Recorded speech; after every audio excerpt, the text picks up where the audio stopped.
বলে থাকেন যে জীবনে সময়ের পূর্বে এবং ভাগ্যের থেকে বেশি কিছুই পাওয়া যায় না। এটা যার যার নিজের বক্তব্য। আমি বলবো এই সময় আসলে কি?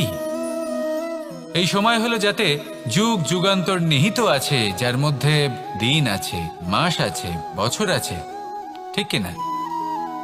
বাস্তবে আপনার কাছে সময় কতটা আছে যা আপনি সদ্ব্যবহার করতে পারেন? তখন থেকে আছে যখন থেকে আপনি নিজেকে বুঝতে শুরু করেন। ততক্ষণ আছে যতক্ষণ না আপনি এই সংসার ছেড়ে চলে যাচ্ছেন। শুধু এটুকু সময় আছে আপনার কাছে। আর যদি ভাগ্যের কথা বলা হয়, তাহলে ভাগ্য হলো সেই পরিস্থিতি যখন মানুষ নিজেকে সময়ের হাতে সমর্পণ করে দেন, তাকে ভাগ্য বলে। অর্থাৎ আপনি জীবনে পরিশ্রম করেছেন, বিপদের সম্মুখীন হয়েছেন, সামনে এগিয়ে গেছেন, কোথাও পৌঁছে গেছেন, এবং তখন আপনার মনে হলো যে ব্যাস এখানেই থেমে যাওয়া উচিত। তাহলে সেটাই হবে আপনার ভাগ্য। যদি ভাগ্যের কথা বলা হয়, তাহলে বলবো সত্যবানের ভাগ্যে মৃত্যু লেখা ছিল, কিন্তু সাবিত্রীর কর্ম তাকে পুনর্জীবিত করে তুলেছিল।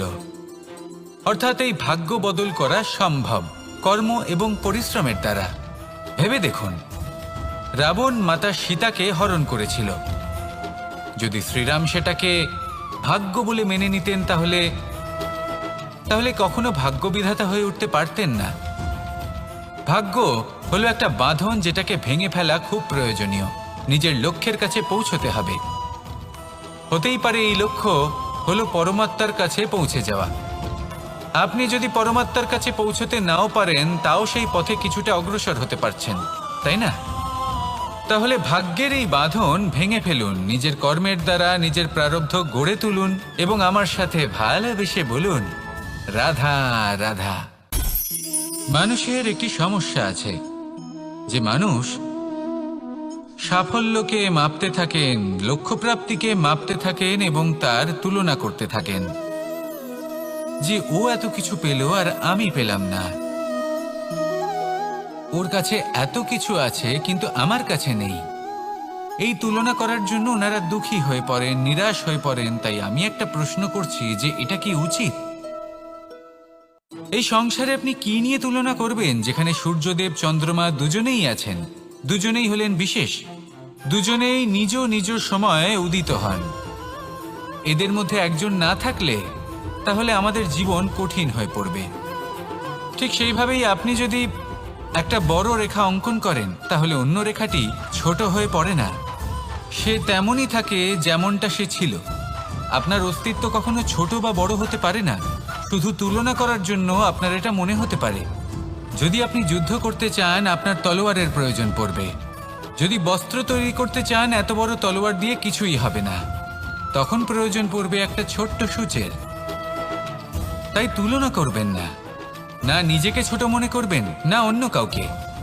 সবার সাথে সহযোগিতা করুন, আর যদি তুলনা করতেই হয় নিজের সাথে করুন, যে কাল আমি কেমন ব্যক্তি ছিলাম, আজ কি তার থেকে শ্রেষ্ঠ হয়ে উঠতে পেরেছি? ভেবে দেখুন ভবিষ্যতে গিয়ে আপনি কতটা শ্রেষ্ঠ ব্যক্তি হতে পারেন। আসুন আমার সাথে ভালোবেসে বলুন, রাধা রাধা। বস্ত্র আমাদের সকলের প্রিয়, এটা আমাদের জীবনযাপনের জন্য প্রয়োজনীয়। আমরা সবসময় চেষ্টা করি সেই বস্ত্র পরতে যা পরলে আমাদের দেখতে ভালো লাগে। কিন্তু কখনো এই কথা ভেবে দেখেছেন যে কিছু বস্ত্র যদি স্বচ্ছ হয়, তাহলে তা পুরনো হলেও দেখতে ভালো লাগে? ঠিক তেমনি যেমন কোনো খাবার যদি মশলাদার না হয়, অত্যন্ত সুস্বাদু নাও হয়, কিন্তু যদি তা গরম হয়, টাটকা হয়, তাহলে খেতে ভালোই লাগে। ঠিক সেইভাবেই যদি কোনো ব্যক্তি সুন্দর নাও হয়, কিন্তু তার কথা খুবই মধুর হয়, তাহলে সেই ব্যক্তি সকলের প্রিয় হয়। কোনো ব্যক্তি যদি ধনবান নাও হন, কিন্তু তিনি যদি গুণী হন, তাহলে এই সংসারে সম্মান লাভ করেন। সেই জন্য কখনো এই বিষয়ে দুঃখ পাবেন না যে আপনার কাছে ভৌতিক স্বাচ্ছন্দ্য নেই। আপনার কাছে সবথেকে বড় বস্তু, সবথেকে মূল্যবান বস্তু যেটা আছে, সেটা হলো আপনার আত্মা, আপনার মন, আপনার বিচারধারা, আপনার গুণ, আপনার কথা। এগুলো সবসময় শুভ রাখুন এবং সবসময় নিজের সাথে রাখুন। এই জীবন সফল হবে এবং প্রেমময় হয়ে বলে উঠবে, রাধা রাধা। নন্দ বাবাও খেলার ছলে খুব বড় বড় শিক্ষা দিতেন। অনেকদিন আগেকার কথা, বাবা আমার জন্য একটা মানচিত্র নিয়ে এলেন। এটা ছিল জম্বুদ্বীপের মানচিত্র, ঠিক যেন একটা ধাঁধা, যা টুকরো টুকরো করে বিভিন্ন দিকে ছড়ানো, যেগুলোকে আমায় জুড়তে হতো। ব্যাস শুধু এটুকুই ছিল আমার কাজ। আমি বারবার প্রচেষ্টা করলাম, কিন্তু বারবার অসফলই রয়ে গেলাম। বাবা এটা দেখলেন এবং হাসলেন। বাবা বললেন, একটা কাজ করো, এই প্রত্যেকটি অংশকে উল্টে রাখো। আমিও উল্টে রাখলাম। তারপরে দেখলাম প্রত্যেক অংশে মানুষের শরীরের কোনো না কোনো অংশ চিহ্নিত। কোথাও হাত আছে, পা আছে, কোথাও মুখ আছে। বাবা বললেন যে এবার এটা জুড়তে চেষ্টা করো। আমিও জুড়ে দিলাম। মানুষের মানচিত্র পূর্ণ হলো। এবার বাবা বললেন, এটা উল্টে রাখো, মানচিত্র পূর্ণ আকার ধারণ করেছে। আমি বললাম, ঠিক আছে। আমি উল্টে রাখলাম, দেখলাম জম্বুদ্বীপের মানচিত্র পূর্ণ হয়েছে। বাবা বললেন, যদি দেশকে সফল করে তুলতে চাও, শক্তিশালী করতে চাও, স্থির বানাতে চাও, তাহলে সবার আগে দেশবাসীকে একত্রিত করতে শেখো। সকল সৈন্যগণ যখন একজোট হয়ে দাঁড়াবে, তখন দেশের শক্তি আরো বেড়ে যাবে। শুধু তাই নয়, বাবা বললেন, যদি ভালোবাসার সাথে জড়িয়ে পড়ো, তাহলে পরমাত্মাও তোমার সামনে এসে দেখা দেবেন। তাহলে এটাই করুন, আর আমার সাথে ভালোবেসে বলুন, রাধা রাধা। ছোটবেলা থেকেই আমি গরু চড়িয়ে অভ্যস্ত, সেই জন্য সকলে আমাকে গোপাল নামে ডাকত। কিন্তু গোপাল হয়ে আমি একটা অমূল্য শিক্ষা লাভ করেছি। আমি দেখেছি যে গৌশালাতে অনেক বাছুরের মধ্যে একটি গাই তার নিজের বাছুরকে অবশ্যই চিনে ফেলে। যেখানে সমস্ত বাছুর একই রকম দেখতে এবং প্রত্যেকের স্বরও সমান, তারপরেও সকল বাছুরের মধ্যে নিজের বাছুরকে ঠিক চিনতে পেরে যায় এবং তার সাথেই থাকে। ঠিক এইরকমই কিছুটা হয় আমাদের কর্ম এবং তার কর্মফল। আপনি সবার মাঝে থেকেও কোনো কর্ম যদি করেন, সেই কর্মফল সবার মধ্যে আপনাকে চিনে ফেলবে এবং আপনার সাথেই থাকবে। তাই যখনই কর্ম করবেন, ভেবে চিন্তে করবেন। কোনো কর্ম করার আগে একবার ভেবে দেখুন, তাহলে জীবনে বারংবার অনুতপ্ত হতে হবে না। কারণ বিষয়টা কিছুটা এরকম যে এই সংসারে আপনি কাল, কর্মফল এবং সময়, এই তিনের হাত থেকে কখনো লুকোতে পারবেন না, কখনো পালাতেও পারবেন না। আসুন আমার সাথে ভালোবেসে বলুন, রাধা রাধা। জন্ম এবং মৃত্যু, একটি হলো জীবনের সূত্রপাত, আরেকটি জীবনের সমাপ্তি। এটা হলো একটি চক্র, এবং প্রত্যেক চক্রের মতোই এটাও যেখান থেকে শুরু হয় সেখানে এসেই সমাপ্ত হয়। অর্থাৎ প্রত্যেক ব্যক্তি যারা জন্ম নিয়েছেন, তার জন্মের সাথে এটা সুনিশ্চিত হয়ে যায় যে তার মৃত্যু হলো অবশ্যম্ভাবী। এই সংসারে এমন কিছুই নেই যা চিরকালের মতো থেকে যায়। এবার এটা আমরা সবাই জানি। আমাদের কাছে যে জীবনটা আছে, যেটা আমরা যাপন করতে পারি, সেই সময়কালে আমরা কি করতে পারি সেটা গুরুত্বপূর্ণ।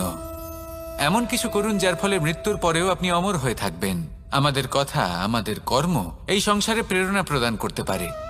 আর যদি আমরা প্রেরণা নাও জোগাতে পারি, তাও এই সন্তোষ বোধ যেন থাকে যে আমরা আমাদের জীবন ব্যর্থ হতে দিইনি।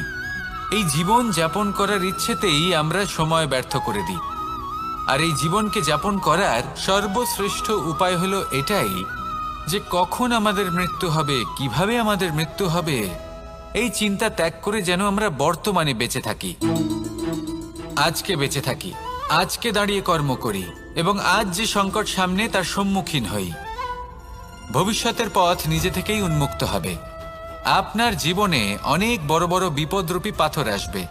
সেই পাথরগুলিকে এতটাই দুর্বল করে দিন যাতে সেই পথ আপনি অগ্রসর হওয়ার পরে আপনার পেছন পেছন যে সেই পথ দিয়ে আসবেন, তিনিও যেন সহজেই পাথর চূর্ণ করে সামনে অগ্রসর হতে পারেন। মনে রাখবেন, আপনার প্রচেষ্টারও একটা মাহাত্ম্য আছে।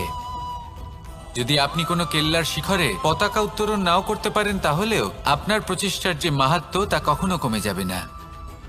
সেই জন্য প্রচেষ্টা করতে থাকুন আর আমার সাথে ভালোবেসে বলুন, রাধা রাধা। মানুষ সবসময় চায় যে তার জীবনে যেন কখনো কোনো সমস্যাই না আসে। সে চায় তার জীবন যেন শুধুমাত্র শান্তি এবং সুখের দ্বারা পূর্ণ থাকে। কিন্তু এই চাহিদা অনুচিত কিছু নয়। আমরা সবাই এটাই চাই যে জীবনে সুখ থাক, শান্তি থাক। কিন্তু এই কথা সবসময় মনে রাখবেন, যে সূর্য উদিত হন সংসারকে প্রকাশমান করেন, দুপুরবেলায় সংসারকে রৌদ্র প্রদান করেন, সন্ধেবেলায় তাকেও অস্ত যেতে হয়।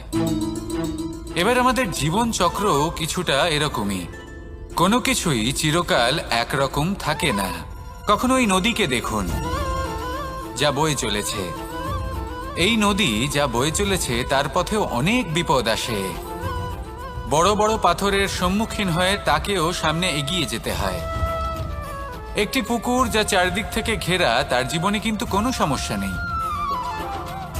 কিন্তু এই সংসারে পুকুরের পুজো করা হয় না, পুজো করা হয় নদীকে। মনে রাখবেন, সমস্যার ঊর্ধ্বে তিনি উঠতে পারেন যিনি সমাধি লাভ করেছেন, যিনি এই সংসারেই নেই। যিনি এই সংসারে আছেন এবং জীবিত আছেন, তার জীবনের সমস্যা হলো শ্বাসবায়ুর মতোই গুরুত্বপূর্ণ। আসুন আমার সাথে ভালোবেসে বলুন, রাধা রাধা। বন হলো আমাদের সবারই প্রিয়। সেখানকার সৌন্দর্য, শান্তি, সেখানকার পরিবেশ আমাদের সকলের ভালো লাগে। এবং সেখান থেকে আমরা কাঠ পাই, যা সংসারে আমাদের জীবনে আমাদের খুব সহায়ক হয়ে ওঠে। এর দ্বারা আমরা অনেক কিছুই প্রাপ্ত করতে পারি। অনেক বাদ্যযন্ত্র আমরা লাভ করতে পারি। এর অনেকভাবে প্রয়োগ সম্ভব। কিছু কাঠ অত্যন্ত সুগন্ধি হয়, যা আমরা ঈশ্বরকে নিবেদন করি, যেমন চন্দন। এবার ভাবুন, একজন অসাবধানী ব্যক্তি, তার হাত থেকে ছোট্ট একটা আগুনের ফুলকি যদি সেখানে পড়ে, তাহলে তা সমগ্র বনকে ভস্ম করে দিতে পারে। আর যখন এই আগুন ছড়িয়ে পড়ে, তখন তা কাউকে রেহাই দেয় না। অন্য বৃক্ষকে নয়, পাতাকে নয়, ফলকে নয়, কাঁটাকে নয়, কাউকে নয়, পথে যাকে পায় তাকেই ভস্ম করে দেয়। এই ছোট্ট আগুনের ফুলকি। কিন্তু এই ছোট্ট আগুনের ফুলকি সবার আগে কাকে ভস্ম করে? সেই সকল ছোট ছোট শুকনো পাতা, সেই ছোট ছোট গাছের ডাল। ঠিক সেইভাবেই আপনার জীবনে একজন খারাপ ব্যক্তি এসে হয়তো আপনার সমগ্র জীবন ধ্বংস করে দিতে পারে। আর আপনার এই জীবনে এই ছোট ছোট শুকনো পাতা এবং এই ছোট ছোট শুকনো কাঠ আপনার ছোট ছোট স্বার্থ। আপনার স্বার্থের দ্বারা এই অশুভ ব্যক্তি আপনার মনে অশুভ আবেগ বাড়িয়ে তুলবে এবং আস্তে আস্তে আপনার জীবন শেষ করে দিতে পারে। তাই মনে রাখবেন, এই জীবন অমূল্য। আপনি হলেন অমূল্য। এই জীবন যাপন করুন এবং এই জীবনের কাছে পৌঁছানোর দ্বার আর কোথাও নেই, আপনার কাছেই আছে। আপনার মনে, আপনার বিবেকে, আপনার দৃষ্টিভঙ্গিতে, আপনার ভাবনাতেই আছে। এই দ্বারকে খুলুন, জীবন সফল হবে আর ভালোবেসে বলবে, রাধা রাধা। কথায় আছে যে স্বপ্ন এবং লক্ষ্য হলো একটি মুদ্রারই দুটি দিক। যতক্ষণ না স্বপ্ন দেখছেন, ততক্ষণ বুঝবেন কি করে আপনার লক্ষ্য কি? স্বপ্ন দেখে যদি নিজের লক্ষ্য বুঝতে পারেন, সেটা পেতে চান, তবেই সেটা লাভ করতে পারবেন। কিন্তু স্বপ্ন এবং লক্ষ্য, এই দুইয়ের মধ্যে একটা ভারসাম্য রয়েছে, যেটা বজায় রাখা প্রয়োজনীয়। একে আমরা বলে থাকি পরিশ্রম। দেখুন, যদি আপনি স্বপ্ন দেখতে চান, তাহলে পরিশ্রম ত্যাগ করে নিদ্রা লাভ প্রয়োজন। কিন্তু যদি আপনি লক্ষ্য লাভ করতে চান, তাহলে আপনাকে নিদ্রা ত্যাগ করে পরিশ্রম করতে হবে। তাই আলস্য ত্যাগ করুন এবং সিদ্ধান্ত নিন যে আপনি কি চান। আপনার জীবনের এই তুলাদণ্ডে স্বপ্নের পাল্লা ভারী হওয়া প্রয়োজন নাকি লক্ষ্যের? আমার মতে এই দুইয়ের মধ্যে যদি ভারসাম্য বজায় রাখেন, তবে পথ নিজে থেকেই সামনে আসবে। শুধু সেই পথে অগ্রসর হতে থাকুন এবং আমার সাথে ভালোবেসে বলুন, রাধা রাধা। আমরা সবাই জীবনে সুখ লাভ করতে চাই। শুধু জীবনে কেন, জীবনের পরেও আমরা সুখ লাভ করতে চাই। আমরা সকলে স্বর্গের কামনা করি। কিন্তু খুব সহজ একটা কথা, যদি আপনি স্বর্গলাভ করতে চান তাহলে প্রথমে মৃত্যু লাভ করতে হবে। আপনি যদি প্রাণই না দেন তাহলে আপনি স্বর্গলাভ কিভাবে করবেন, তাই না? শুধু এই ছোট্ট একটা বিষয় দ্বারা আমরা জীবনে অনেক কিছুই শিখতে পারি। যদি আপনার কোনো লক্ষ্য থাকে, কোনো মনোবাঞ্ছিত স্থান থাকে, কোনো বড় কাজ আপনি করতে চান, তাহলে সেই সবই হবে। কিন্তু শুধুমাত্র কামনা করলে হবে না, আপনাকে কর্ম করতে হবে, নিরন্তর প্রয়াস, পরিশ্রম, পথ খুঁজতে হবে, সামনে অগ্রসর হতে হবে। কখনো অসফল হলে তার কারণ খুঁজতে হবে, বিপদের সম্মুখীন হতে হবে, অন্তর থেকে নিজের শক্তি বাড়িয়ে তুলতে হবে। তবেই আপনি নিজের লক্ষ্য লাভ করতে পারবেন, মনোবাঞ্ছিত স্থান পাবেন। মহান নদী গঙ্গা একটি বিন্দু দ্বারা শুরু হয়, ধীরে ধীরে অগ্রসর হয়। কোনো পাথরে ধাক্কা খেলেও সে থামে না, বরং এগোতেই থাকে। তারপরেই সে মহান নদী গঙ্গা হয়ে উঠতে পারে। পরিশ্রম করুন, লক্ষ্য লাভ করুন, আর আমার সাথে ভালোবেসে বলুন, রাধা রাধা। এই সংসারে 3 ধরনের আবেগ অত্যন্ত গুরুত্বপূর্ণ, যা প্রত্যেক মানুষের জীবনে থাকে। প্রথমটা হলো আনন্দ, যা আমরা সবাই লাভ করতে চাই। দ্বিতীয় হলো ক্রোধ, এটা তখনই আসে যখন আমরা আমাদের উপর নিয়ন্ত্রণ হারাই বা কোনো পরিস্থিতি আমাদের প্রতিকূল হয়ে থাকে। তৃতীয় হলো দুঃখ, এই দুঃখ তখনই আসে যখন কোনো একটা পরিস্থিতি আমাদের মনের মতো হয় না, বা আমাদের প্রিয়জন আমাদের বুঝতে পারেন না, আমরা অমূল্য কিছু হারিয়ে ফেলি, তখন এই দুঃখ আমাদের হৃদয়ে আশ্রয় নেয়। এই 3 আবেগ হলো এমন যে আমাদের জীবনে আসতে এবং যেতে থাকবে। কিন্তু এই 3টি আবেগের বিষয়ে কোন কথাটা মনে রাখতে হবে সেটা শুনুন। যখনই আপনি আনন্দে থাকবেন, প্রতিশ্রুতি দেবেন না, কারণ যখন মানুষ আনন্দে থাকেন তখন তিনি নিজের বিবেক বোধ হারিয়ে ফেলেন। দ্বিতীয়ত, যখনই আপনি ক্রুদ্ধ হবেন, উত্তর দেবেন না, কারণ ক্রোধের বশে যে উত্তরই দেবেন সেটা শুভ হবে না। তৃতীয়ত, যখনই আপনি দুঃখী থাকবেন, কোনো সিদ্ধান্ত নেবেন না, তখন নিজের মনের ওপর, নিজের কর্মের ওপর, নিজের ওপর নিয়ন্ত্রণ রাখতে চেষ্টা করুন। যদি এই 3টি আবেগের ক্ষেত্রে এই জিনিসগুলো মনে রাখেন, তাহলে জীবনে কখনো আক্ষেপ করবেন না। আসুন আমার সাথে ভালোবেসে বলুন, রাধা রাধা। আমাদের মধ্যে বেশিরভাগ মানুষ কোনো না কোনো মহাশক্তির উপস্থিতিকে বিশ্বাস করেন। আমরা মনে করি যে এ হলো সেই মহাশক্তি যার প্রভাব, যার কৃপা চিরকাল আমাদের উপর বজায় থাকে। আমাদের কর্মের ওপর, কর্মফলের ওপর চিরকাল তার দৃষ্টি থাকে।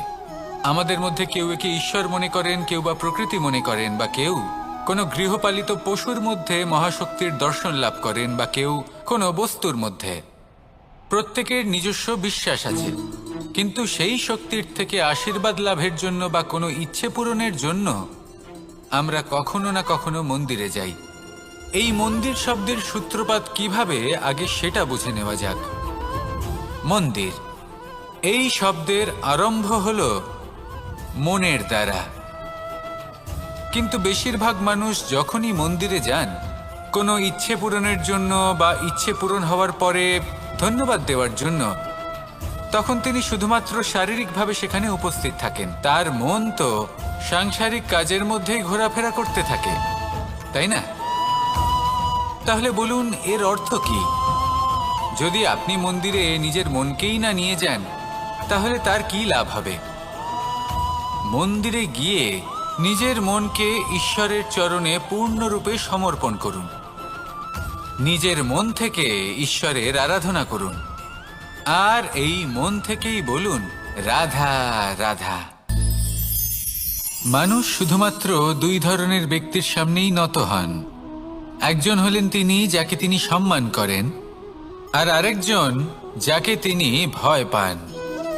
এবার কোনো ব্যক্তি যদি আপনার সামনে নত হন, তাহলে তার পেছনের কারণ কি? আপনার প্রতি সম্মান নাকি আপনার প্রতি ভয়? সেটা আপনাকেই বুঝতে হবে। যদি আপনি এমন মনে করেন যে তাতে কি যায় আসে, ভয় হোক বা সম্মান, কেউ আমার সামনে নত তো হচ্ছেন, যদি এটা আপনার চিন্তা ভাবনা হয়, তাহলে আপনাকে মনে করিয়ে দিই, এই সময় বদলাতে বেশি সময় লাগে না। আজ যে ব্যক্তি আপনাকে দেখে ভয় পাচ্ছে, কাল এই ভয়ের সমাপ্তিও ঘটতে পারে। আবার এমনও হতে পারে যে তার কাছে অত্যধিক শক্তি চলে এলো। অনেক কিছুই হতে পারে। তাই মনে রাখবেন, যে মাথা ভয়ের কারণে নত হয় তা সময় এলে সবার আগে বিরোধিতা করতে পারে, আর যে মাথা সম্মানের কারণে নত হয় আপনার জন্য নিজের শিরচ্ছেদও সে করতে পারে। তাই সকলকে আপন করে নিন, কিন্তু ভয় প্রয়োগ করে নয়। কর্ম করুন এবং সম্মান অর্জন করুন। শুধু এটাই করুন আর আমার সাথে ভালোবেসে বলুন, রাধা রাধা। সূচের শেষে একটি ছিদ্র থাকে যার দ্বারা আমরা এই সুতো পরাতে পারি, আর তারপর সূচের সাহায্যে এই সুতো দিয়ে বস্ত্র সেলাই করা যায়। কিন্তু যদি সুতোটা সোজা করে ধরা না হয় তাহলে সূচে কখনো এই সুতো পরানোই সম্ভব নয়। যদি এতে কোনো গিঁট পড়ে তখন তা কখনোই এই ছিদ্র দ্বারা প্রবেশ করা সম্ভব নয়। ঠিক এইভাবেই যদি আপনি কারোর জীবনে প্রবেশ করতে চান, কারোর অন্তরে প্রবেশ করতে চান, তাহলে আপনাকেও সহজ থাকতে হবে। এতে কোনো গিঁট থাকলে চলবে না, অর্থাৎ মনে যাতে কোনো মালিন্য না থাকে, যেন কোনো কুচিন্তা না থাকে। যদি এসব থাকে তাহলে আপনি কখনো কারোর জীবনে প্রবেশ করতে পারবেন না। আর যদি কোনোভাবে আপনি প্রবেশ করেও যান তাহলে তার মনে ঘর করতে পারবেন না। নিজেকে এই সুতোর মতন করে তুলুন, সহজ। মনে যেন কোনো কুচিন্তা না থাকে, সবার প্রতি যেন সদ্ভাবনা থাকে, শুভ চিন্তা থাকে। এমনটা করতে থাকুন। এমন একটা দিন আসবে যেদিন এই সমস্ত সংসারের ব্যক্তির মনে আপনি বাস করবেন, আর তখন এই মন প্রসন্ন হয়ে বলবে, রাধা রাধা। সূর্য হলেন আমার অত্যন্ত প্রিয়। প্রতিদিন আমাকে নতুন শিক্ষা দিতে থাকেন। একবার সূর্যকে দেখুন। 4 প্রহর পর্যন্ত উনি অন্ধকার সহ্য করেন, তারপর আস্তে আস্তে উদিত হন। প্রথমে লাল, তারপর গেরুয়া, তারপর শ্বেত বর্ণ ধারণ করেন। আস্তে আস্তে আকাশে উদিত হন, আর তারপর সমস্ত সংসারে প্রকাশমান হয়ে উঠবেন। এ হলো সূর্যের তপস্যা, তার ধৈর্য, তার প্রতীক্ষা, তার পরিশ্রম, যার ফলে উনি সংসারে সর্বোচ্চ স্থান অধিকার করেছেন। যদি আপনিও এই সংসারে সূর্যের মতোই মহান হয়ে উঠতে চান, সূর্যের মতো এই সংসারে সর্বোচ্চ স্থান অধিকার করতে চান, তাহলে আপনাকে সূর্যের মতোই তপস্যা করতে হবে, প্রতীক্ষা করতে হবে, ধৈর্য ধরতে হবে, পরিশ্রম করতে হবে। তবেই এই সংসারে আপনি সম্মান লাভ করবেন, যশ লাভ করবেন। আসুন আমার সাথে ভালোবেসে বলুন, রাধা রাধা।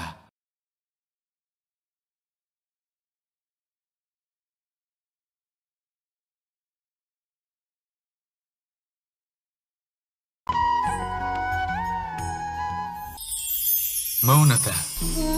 দেখতে গেলে সংসারের সব থেকে শক্তিশালী অস্ত্র হলো এই মৌনতা। আর দেখতে গেলে আমাদের এই অস্ত্রই কখনো কখনো আমাদেরই উপর আক্রমণ করে বসে। কিভাবে?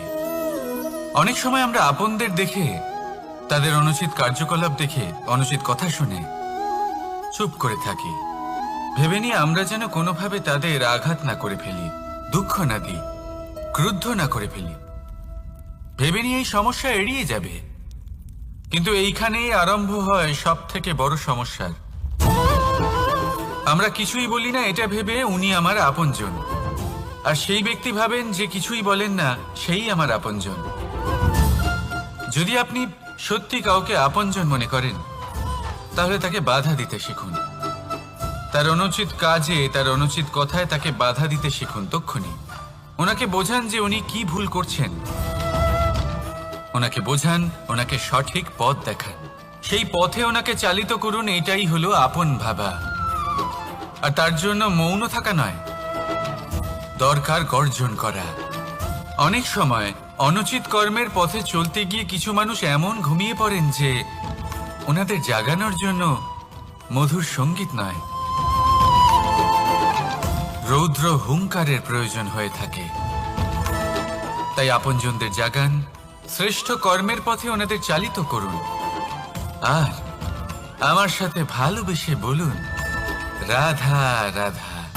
প্রতিজ্ঞা ছোট একটা শব্দ, কিন্তু এর মধ্যে শক্তি অনেক থাকে।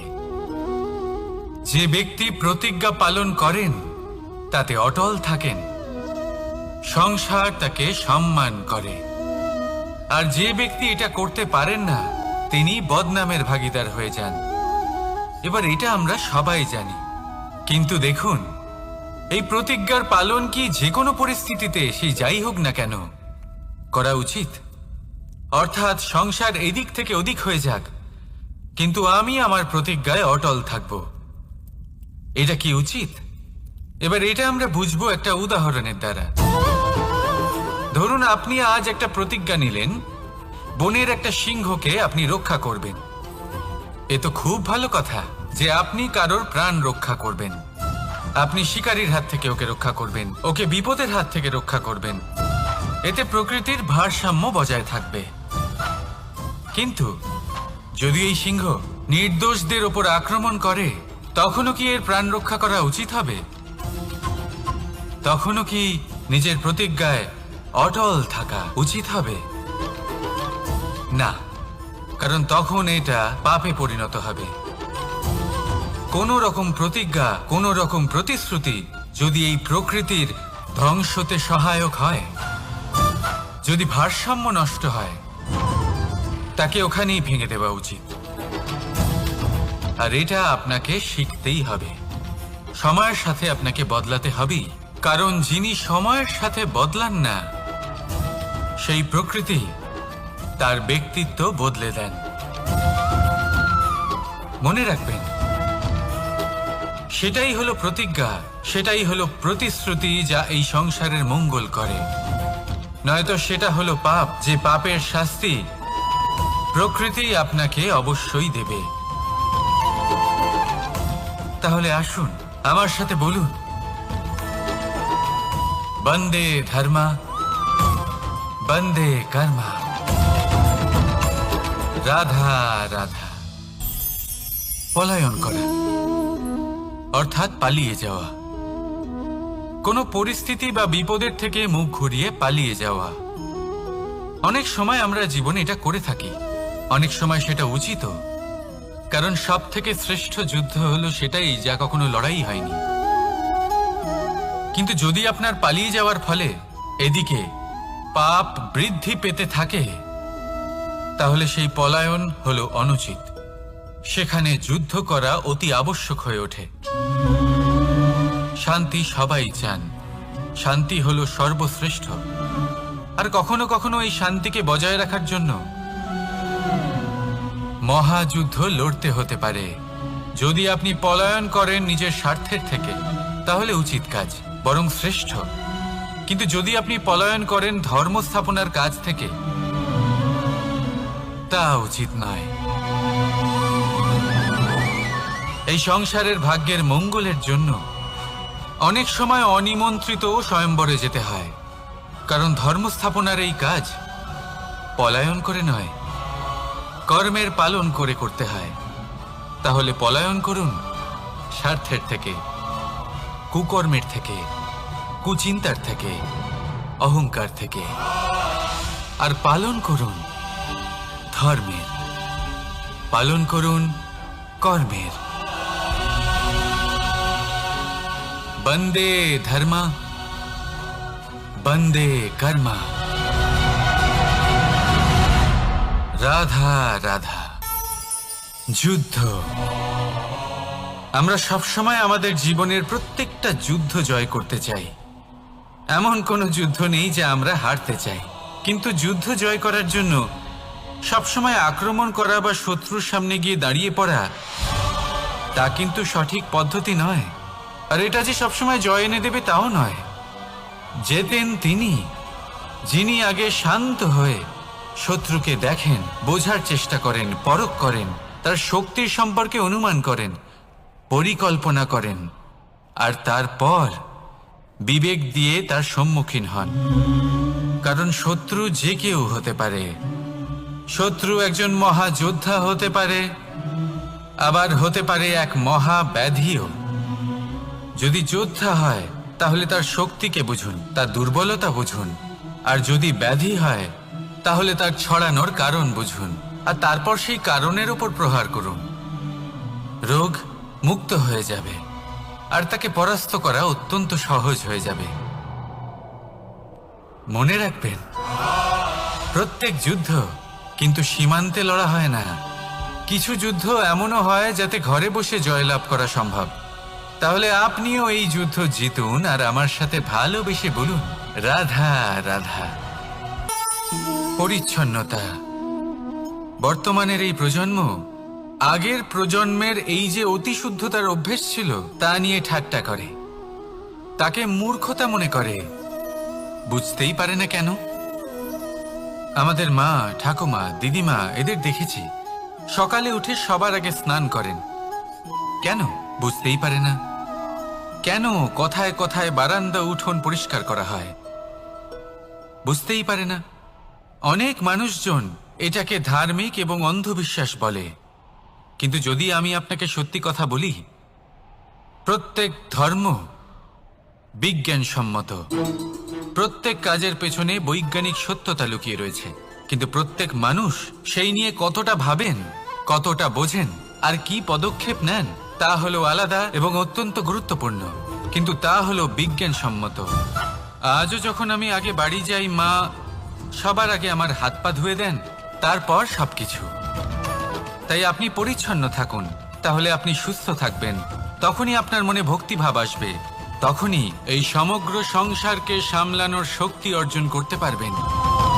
তাহলে পরিচ্ছন্ন থাকুন, সব ভালো থাকবে। রাধা রাধা। বর্ণমালার সব থেকে প্রথম অক্ষর হলো ক। হয়তো সেই জন্যই এই জীবনের, এই সংসারের সব থেকে প্রথম এবং গুরুত্বপূর্ণ জিনিস হলো কর্ম। এবার এই কর্ম আসলে কি? জন্মগ্রহণ থেকে মৃত্যু পর্যন্ত এই জীবনকালে মানুষ যা কিছু করে থাকেন সেটাই হলো ওনার কর্ম। এটা যা কিছু হতে পারে, দয়া করে দান করা ভিক্ষা, আবার ছলনা করার বাসনা নিয়ে বলা কোনো মিথ্যা।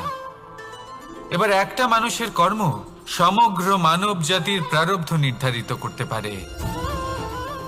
এতটাই শক্তি থাকে এই কর্মে। যদি কথা বলা হয় ধর্ম স্থাপনের সারথীর, তাহলে তার সব থেকে গুরুত্বপূর্ণ গুণ হলো তার কর্ম। সেই জন্য আমি খুঁজে চলেছি এমন একজন ব্যক্তি যিনি শুধু বীর নন, যিনি কর্মবীরও। কারণ এই রথের দড়ি হোক বা সংসারের আশা, এই দুটোই তিনি সামলাতে পারবেন। এবার এটাই দেখতে হবে এই স্বয়ম্বরে এমন কোন ব্যক্তি আছেন যিনি নিজের এই কর্মকে পূর্ণ নিষ্ঠার সাথে পালন করতে পারেন। আসুন আমার সাথে ভালোবেসে বলুন, রাধা রাধা।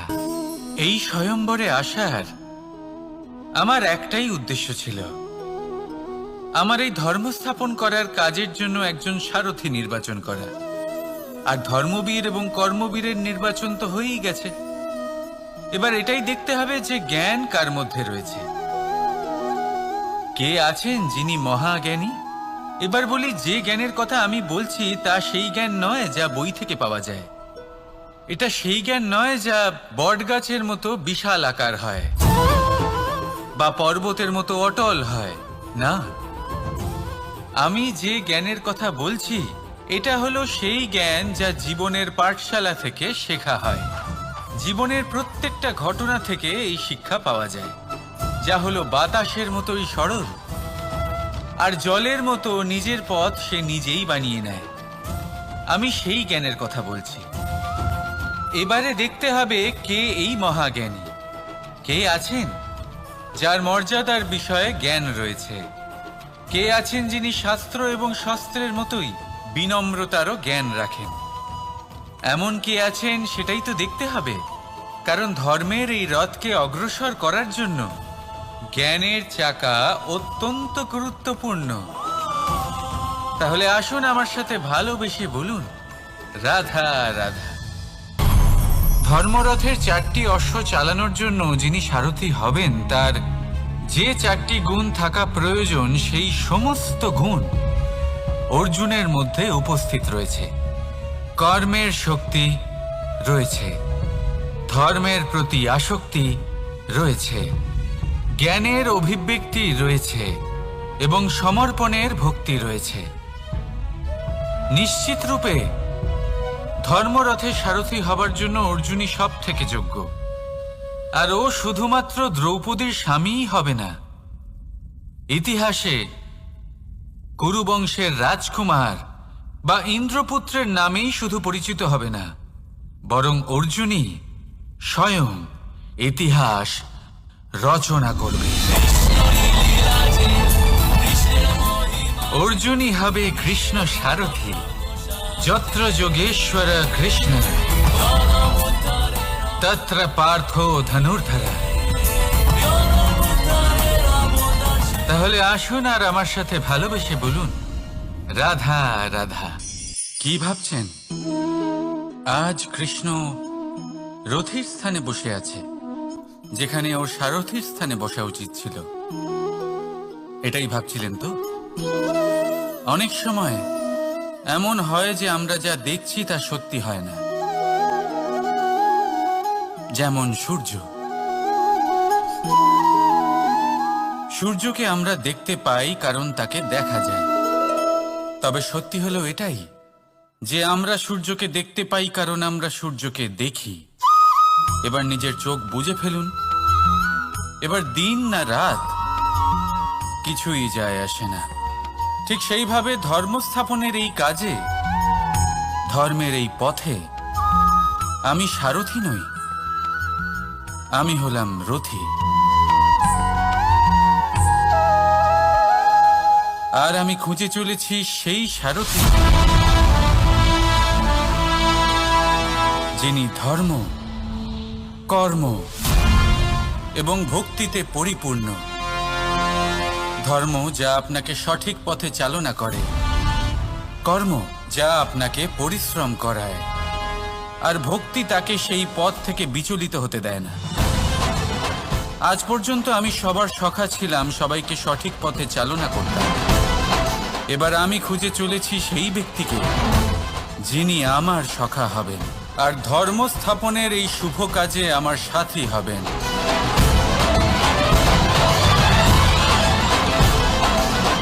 বন্দে কর্মা, বন্দে ধর্মা, রাধা রাধা। কাল, আজ, কাল, এই চক্রেই মানুষের সম্পূর্ণ জীবন অতিবাহিত হয়। আর মানুষ কি করেন? মানুষ ভাবতে থাকেন গতকালের বিষয়ে, ভবিষ্যতের বিষয়ে। কাল উনি ভাবছিলেন আজকের বিষয়ে, আজ উনি সেই সময় পার করছেন, আর আজ কি করছেন? চিন্তা করছেন ভবিষ্যতের বিষয়। তাহলে কি দাঁড়ালো? কাল আমরা নষ্ট করলাম আজকের চিন্তায়, আজ নষ্ট করছি ভবিষ্যতের কথা ভেবে, আর কাল যখন আসবে তাকেও আমরা এইভাবেই নষ্ট করে দেব। আর কত সময় নষ্ট করবেন? দেখুন, বর্তমানকে চিন্তা করে নষ্ট করবেন না। আজ কর্ম করুন। যদি আজ কর্ম করেন তাহলে আপনার ভবিষ্যৎ যতই খারাপ হোক না কেন তা অবশ্যই ঠিক হবে। আর আপনার ভবিষ্যৎ, এই সামনের রাস্তা যতটাই কঠিন মনে হোক না কেন, আপনার পথ প্রশস্ত হয়ে উঠবে। তাহলে কর্ম করুন, শ্রেষ্ঠ কর্ম করুন, আর আমার সাথে ভালোবেসে বলুন, রাধা রাধা। বিপদ সকলের জীবনেই আসে, কিন্তু অনেক মানুষ বিপদ এলে ভগবানকে দোষারোপ করেন। বলেন যে আপনি আমাকে রক্ষা কেন করছেন না? আপনার প্রতি আমার মনে অপার ভক্তি, সর্বদা আপনার জপ করি, তাও আপনি না আমাকে এই বিপদ মুক্ত হওয়ার কোনো পথ দেখাচ্ছেন, না এই বিপদ থেকে আমাকে বের করছেন। এবার এটা হলো আপনার ভাবনা, আপনার দৃষ্টিভঙ্গি। এবার আমি বলি সত্যিটা আসলে কি। সত্যি হলো এটাই যে ঈশ্বর সবসময় আপনার সাথেই আছেন, থাকবেন। দেখুন সেই বীজের দৃষ্টিভঙ্গির দ্বারা, যে মাটির নিচে চাপা পড়ে আছে, তাকে পরিণত হতে হবে এক বিশাল সুন্দর বৃক্ষে। তা তখনই হবে যখন তা ভাঙবে। ভাঙবে তখনই যখন সে উত্তাপ পাবে। উত্তাপ কোত্থেকে পাবে? সূর্যের তাপ থেকে। সূর্যের তাপ থেকে ধরিত্রীও বাঁচতে পারে না, তাকে তা সহ্য করতেই হয়। আর যখন এই ধরিত্রী আর এই বীজ এই দুই তপ্ত হয়ে যায়, তখনই এই প্রকৃতি বর্ষা আনে। আর সেই বর্ষার জলেই এই বীজ এক সুন্দর বৃক্ষে পরিণত হয়। আছেন তো ঈশ্বর আমাদের সাথে সব সময়। সেইভাবেই আপনার জীবনে যদি কোনো বিপদ আসে, কোনো সংকট আসে, তার মানে এটা নয় যে আপনারই কোনো পাপের শাস্তি আপনি পাচ্ছেন। হয়তো ভবিষ্যতে আপনাকে একটা সুদৃঢ় কাঠামো হতে হবে, তার প্রয়োজন আছে। তাই এটা হলো তার ভিত। যতটা শিখবেন, যতটা শক্তিশালী হবেন, ততটাই দৃঢ় কাঠামো হবেন। নিশ্চয়ই দেখেছেন, অলংকার বানাবার পূর্বে সোনাকেও অনেক রকম পরীক্ষা দিতে হয়, আগুনে তপ্ত হতে হয়। সেইভাবেই যদি আপনি কখনো শূরবীর হতে চান, তাহলে লাক্ষাগৃহের তাপ সহ্য করতেই হবে। তাহলে আসুন আমার সাথে বলুন, বন্দে ধর্মা, বন্দে কর্মা, রাধা রাধা।